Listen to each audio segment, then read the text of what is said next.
Okay, so we're making a 3D printer filament cabinet.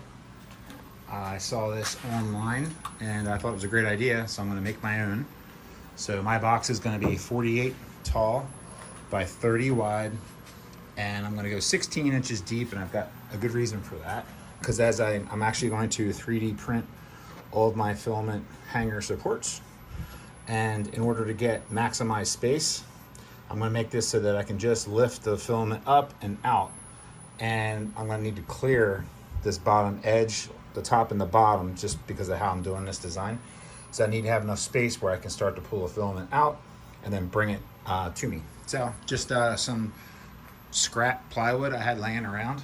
So hopefully by the time I'm done, I can paint this up and make it look halfway decent. All my plywood's bowed pretty bad, so I'm going to do my best to work with the materials that I got and not spend any additional money. This is fully to scale, and I've even designed all my brackets and stuff that I can print on the printer. So these are separate parts. So I'm planning on using PVC to bridge the filament, and I've got the spacing lined out with little tools.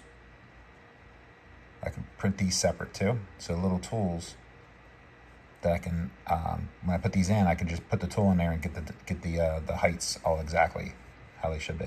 All right, a few pieces of old plywood, and this is starting to shape up. So that's starting to take shape of my filament holder. Wow, that's big. Well, I guess I'll be able to get a lot of 3D printing out of that. So I'm adding a faceboard on here, and I'm going to give myself about 1/4 of an inch all the way around the plexiglass. So you can see, not the best material I'm working with here, but I'll pull this into submission. So turned out pretty good, not bad for a bunch of scrap wood. I'm just painting the front, and I had a major screw up. But as I put the wood on, I forgot to drill these holes on the side precisely for my hinges. So I'm 3D printing a change for that. That's going to help me, so I could drill these on an angle, not worry about how big they are. And I'll show you what I'm going to do to make the hinges fit. So these are printed. I designed this. This is a test. So these fit perfectly right along the edge. And this is, if you can imagine, my hinge point will be here. And as the door closes, this is going to seal the back side of the plexiglass, so I can really do a good job with the dehumidifier. So somehow I was able to get this thing in here by myself. It's a big box. So I came up with a pretty slick way to support this. So it's clean, and I got some storage underneath as needed. And now I'll start working on the interior. So this is my cabinet coming along. I did learn something. So I'm definitely going to add a center support. This is a 30-inch span, 29.5, and the 1/2-inch PVC does flex a little bit. And if you can see this, it's kind of bowed out in the center.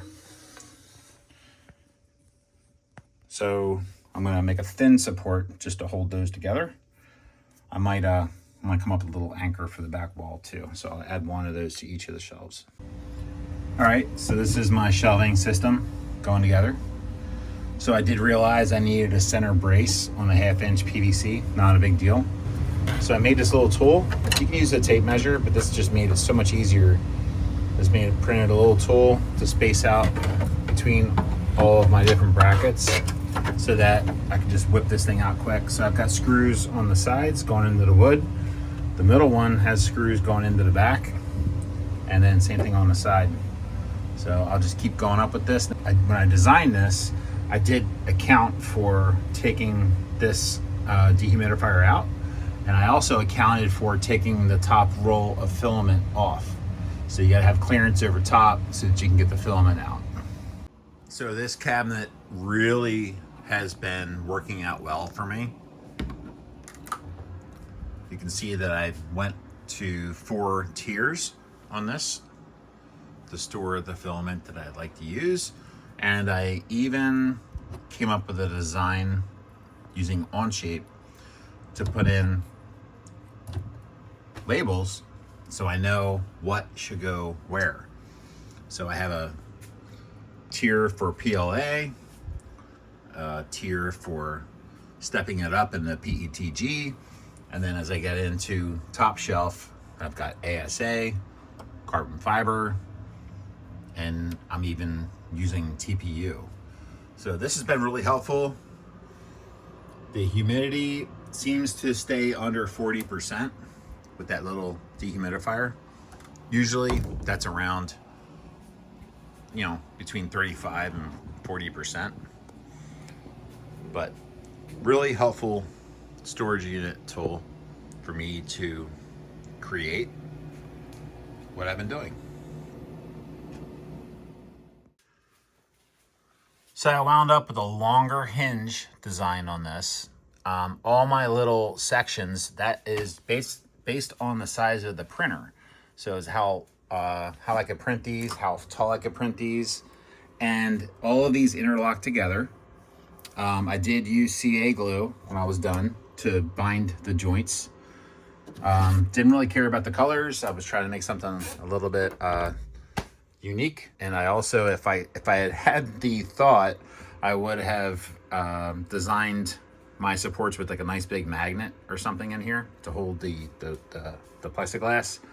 But this was an afterthought, so I added a bunch of magnets in here and just glued them together so that when I close this, it's perfect. If I was going to change something, I would probably put a rib along these sections. I might come back and do that later just to keep the plexiglass a little bit flatter. But it does work. I've been using this for probably 3 months now, and it's working great. So that's my design.